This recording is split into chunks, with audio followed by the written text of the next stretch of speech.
Good morning, everybody. Just wanted to check in for next week. A couple things when you are answering questions in a Google Doc, please make sure to click the turn in button when you're finished so that way it sends to me and I know that you are complete with your work. The other thing is that if you are not giving quality third grade work, you may see that some assignments may get returned to you.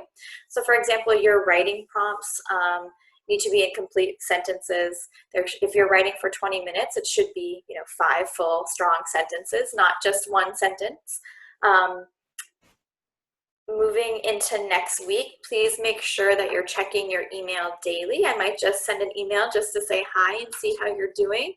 So please check that as soon as you log into Google Classroom. It's a good habit to get into, to just check your email first and then go right into Google Classroom and see your assignments for the day. In an effort to try and make things a little bit simpler for everybody.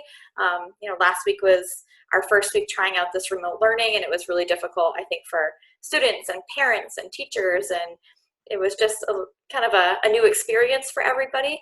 We're really trying to make things easier and not harder. So I'm going to share my screen with you so you can see what my classroom looks like for next week. So here's our Google Classroom. We're on the stream right now. I want to go to classwork. And your days will be set up a little bit differently. So I know you can't see this quite yet. You'll be able to see it on Monday when my posts are scheduled to push out to you. So on Monday, you'll see this header, and then you'll see your assignments, and they're organized a little bit differently. So you'll see on Monday, number 1 is your do now. So that's our attendance to see who is checking in every day. Number 2 is your ELA work. So it looks a little different. You'll have a mini lesson video from Mrs. Hewitt.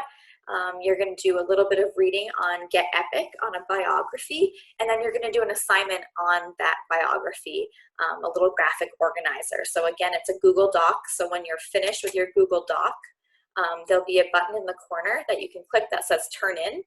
Mine doesn't have it because I have a teacher view, not a student view, but you should see a button, I think, somewhere in this corner. Instead of share, it may say Turn In. So it'll look a little bit different.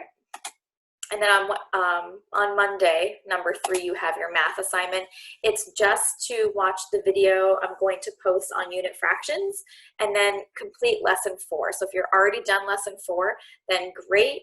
You don't have to do Zern that day if you don't want to. That means you're all caught up and you did what you needed to do last week. And you can go into this bonus section here if you'd like, but you don't have to. This is optional. So for next week, you'll have your do now, your ELA, your math work. And if all of those things are done, then you have free choice. So if you want to get on and do something extra, or maybe your parents want you to get on and do something extra, you can click here. And here's some other activities like reading eggs, math seeds, prodigy, freckle, all of those things are in here. Sometimes I'll update it, put little projects or little tasks in there just to kind of break things up. But these bonus activities are extra. They are not required of you. The only things that we really need from you are these number 1, number 2, and number 3 assignments. Those are the skills that we really need for you to have to move forward into 4th grade and to be prepared for 4th grade. So please make sure to do those first. Hopefully this will help be a little bit simpler for everybody to follow. There's not so much extra stuff going on. But please continue to reach out if you have any questions on how to do anything or how to log in. If you're struggling in math, reach out so I can help you. We can Zoom and have a little meeting, and I can try and help you the best that I can.